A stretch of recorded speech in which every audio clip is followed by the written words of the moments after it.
En la siguiente lámina vemos cómo se transformó la propiedad de medios. Ahí dice extranjero, pero en realidad es nacional y extranjero.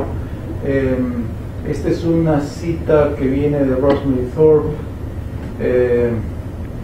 Antes de las reformas estructurales, como lo llamaban ellos, el 30% era privado y extranjero, 11% estatal, y ya para 1977 la estatización era un hecho: banca, siderurgia, electricidad, agua, 26% del valor agregado nacional estaba en manos del Estado, y luego el sector cooperativo, como lo llama Rosemary Thorpe, estaba en 6%, el resto entre 62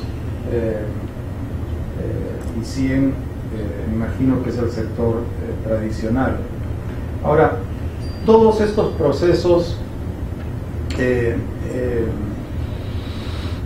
están signados por un tema muy clásico de la planificación de esos años, que es invertir mucho, ¿no?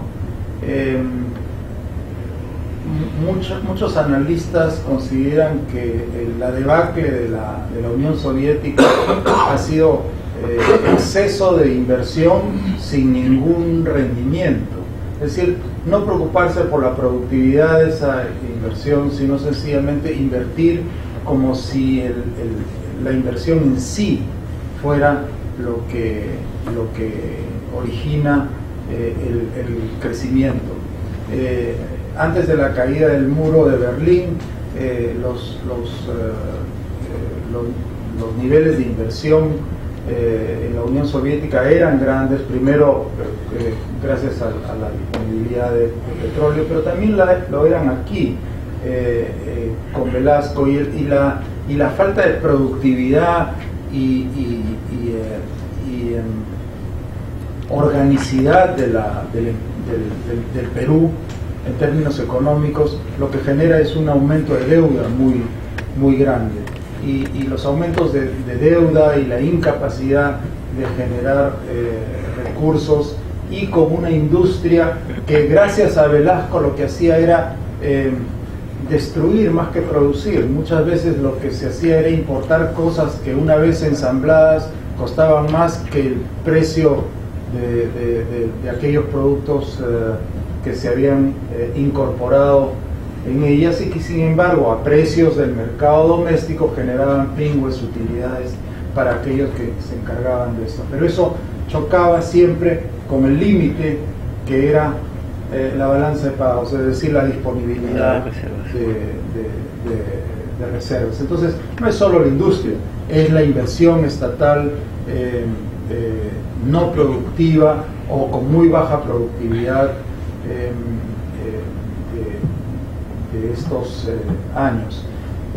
Cálculos de productividad total de factores, es decir, aquello adicional que obtienen la economía, no solamente por adicionar trabajadores o adicionar bienes de capital, sino por el mejor uso de estos factores.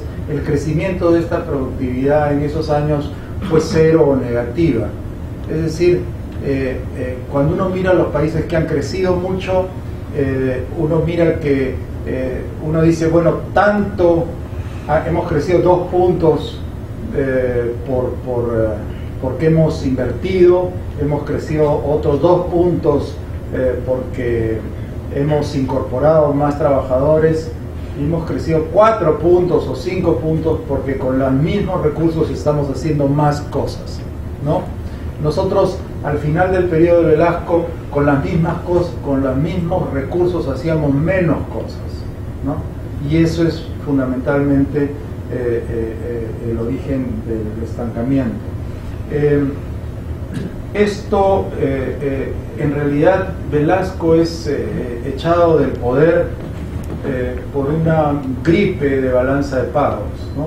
Algo que primero se trata de resolver con algunos paquetazos, pero en realidad es casi irónico que un mal manejo de la economía, con una crisis que tampoco era fatal, termina con todo este experimento que había soltado la imaginación de muchísimos intelectuales en el mundo, ¿no? O sea, Nasser en Egipto, Velasco en Perú, ¿no?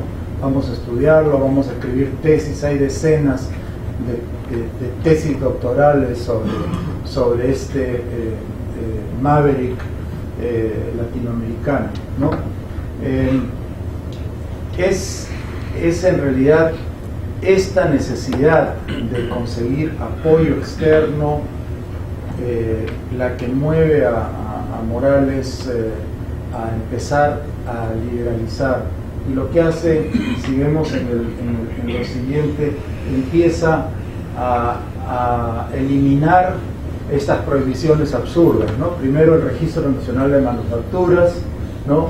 Y ya para diciembre, antes del cambio de gobierno, ya permanecían prohibidas solo 9 partidas, y se concentran en la primera y en la segunda columna.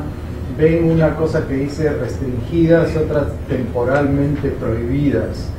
Es una manera de decir temporalmente prohibidas porque era una revolución, que algo que esté prohibido iba a dejar de estar prohibido, era una cosa no oída, ¿no? Inaudita, literalmente, ¿no?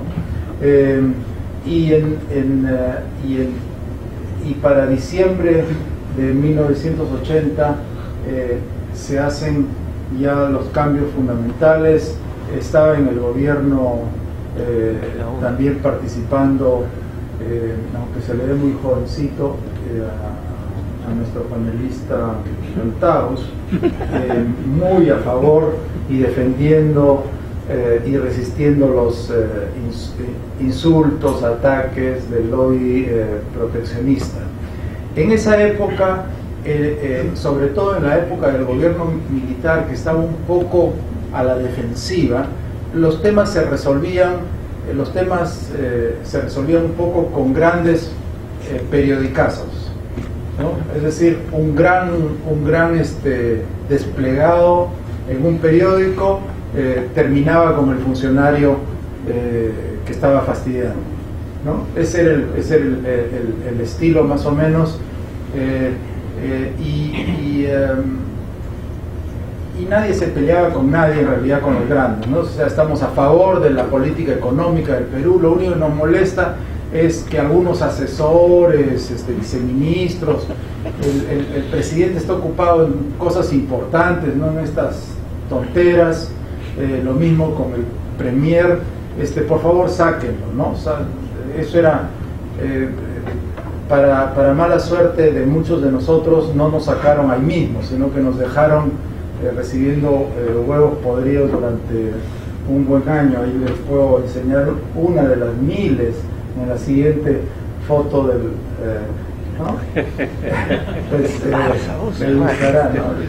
Ese es el periódico del lobby industrial, pero sí. Para los que son muy jóvenes aquí, Esparza era un ministro del Interior que hacía y deshacía en el país, y lo que no puede leer dice enemigo de la producción, ¿no? Y estas cosas eran de todos los días. Tendría más o menos unas 200 insultos de este estilo, que no los voy a cansar. Vamos a hablar de lo que se ha denominado en la literatura económica peruana el fallido intento de liberalización del Perú, ¿no? Hay documentación muy buena sobre esto. Hay un profesor que escribió un libro sobre esto muy interesante. Se dio el trabajo de agarrar el comercio en los años 80 y agarrarlo en el 84, y esos cuenta el número de artículos a favor y en contra, Los a favor del proteccionismo los divide porque algunos son muy sofisticados, ¿no? Científicos como el Perú, la industria textil es una industria naciente que hay que proteger, etcétera, etcétera, hasta que llegue a su madurez y ahí se le quita la cosa. Claro, nuestra industria textil venía del siglo XIX, era, digamos, un infante un poco revejido, ¿no? Habían otros proteccionistas que decían no podemos entregar nuestro mercado afuera, las cosas que ustedes han promovido. Pero es interesante ver estos números, que cuando la economía empieza primero a caer por un manejo fiscal increíblemente irresponsable, ¿no? En algún momento, ustedes no van a creer esto, pero en algún momento, creo que ha sido el año 81 o el 82, Electroperú invirtió más de 3% del Producto Nacional Bruto, solo en un año, ¿no? O sea, una cosa ¿no? Es como que hoy una empresa pública invierta 5.000 millones de dólares en un solo año, ¿no? Entonces, y encima de esos excesos fiscales, ¿no? que se dan en esos años, el 83 viene un niño muy fuerte, el producto cae de una manera espectacular, más de 11%, en algunas medidas 12%, y termina con esta liberalización. El primer ministro Ulloa sale a fines de 1981, 82, a fines del 82, y luego de haber parado junto con nosotros estos proyectos faraónicos, por ejemplo los de electricidad y algunas irrigaciones enormes, vi que el último día de trabajo vi un pisapapeles en su escritorio que era un bocado de una perforación y decía Olmos Anhelo Lambayecano, ¿no? Entonces eso les dice un poco la convicción de por qué esta cosa se cae de una manera estrepitosa. Además ya entran a manejar la economía los que injustamente y no entendiendo las enormes virtudes de la esposa del presidente, fueron tildados de violeteros, sencillamente porque eran amigos de ese grupo. Bueno, vamos a ir un poco más rápido ahora. Lo que sucede es esto, es una revolución en el 90. La economía política de por qué se hace eso es interesante, pero yo diría que, para ponerlo en una frase, lo que sucede es que los empresarios están yendo a Miami, hay hiperinflación, es decir, sucede lo que sucede en todas partes del mundo. El actual primer ministro hindú, Manmohan Singh, hace una cosa parecida en el año 90, cuando es llamado de ministro, o 94, cuando es llamado de ministro de Economía en India, reservas negativas, todo mal, ¿no? Y esa es una lección que cuando hemos estado enseñando siempre hemos tratado de instaurar en nuestros alumnos, es que en política, haciendo política económica, hay teorías muy sofisticadas de cómo se tiene que hacer la reforma, ¿no? Y hay gente que ha hecho en la academia una profesión de sencillamente diseñar cómo se hace la reforma, como si la reforma fuera separada de la esfera política, ¿no? Entonces primero se libera el mercado los flujos del exterior, después el comercio, después viene esto, y en realidad las cosas se hacen cuando se puede, y esta era una oportunidad muy buena. Primeramente la estructura se cambia, fíjense los aranceles cómo se cambian hacia una estructura de 25, 20 y 12. Cuando termina el gobierno, cuando empieza el gobierno de transición, empieza la nostalgia por la protección, y hay una breve recaída capitaneada por varias veces ministro de gobierno, el señor Silva Ruete, pero es entonces donde en realidad la noción de liberalizar se vuelve más interesante. En el siguiente explico por qué liberalizar, pero antes de ver es un pequeño comentario. Nosotros habíamos estado gozando de preferencias arancelarias unilaterales en Estados Unidos que habían tenido muy buenos resultados, y de pronto la palabra ADPA fue descubierta por el público, y yo diría junto con la palabra ADPA se descubrió el comercio internacional, que había gente que vivía de eso, y que no eran pocos, eran cantidades enormes de personas, y surge una especie de pánico porque se va a terminar el ADPA, ¿no? Y muchos proteccionistas acérrimos se ponen a trabajar de manera denodada para que Estados Unidos nos renueve esta dádiva unilateral. Yo recuerdo que tenía esta ilusión de hacer estas cosas en ese momento más permanentes. Como el gobierno de Toledo, recuerdo haber visitado al premier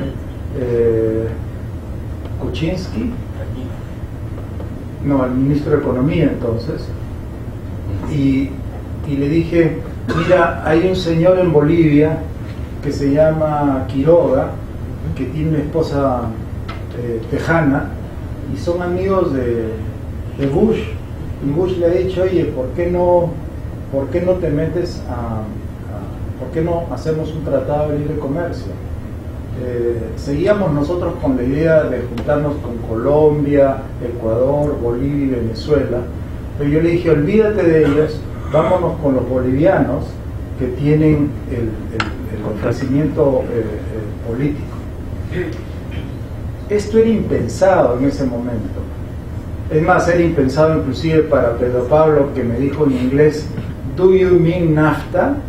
O sea, ¿me estás hablando del Tratado de Libre Comercio de los Estados Unidos? Olvídate, ¿quién va a negociar eso? ¿No? Okay. Sabemos que el miedo al ADPA fue una pequeña chispa que encendió este proceso, y ahí David Lemor, que está sentado aquí, puede atestiguar cómo cambia un poco la visión. Inclusive hay mucha gente que apoya esto porque cree que el Tratado de Libre Comercio implica visas ilimitadas para ir a vivir a Estados Unidos, etc.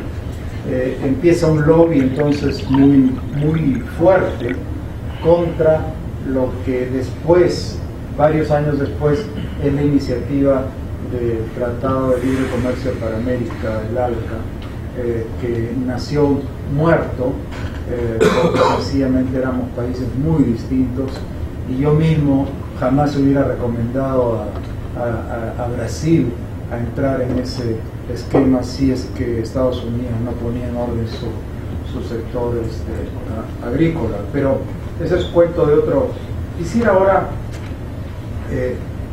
explicarles eso. ¿Por qué se convenció a la gente que había que liberalizar? Es pequeña la economía peruana, y la gente empezó a entender que los impuestos a las importaciones y las prohibiciones y licencias son en efecto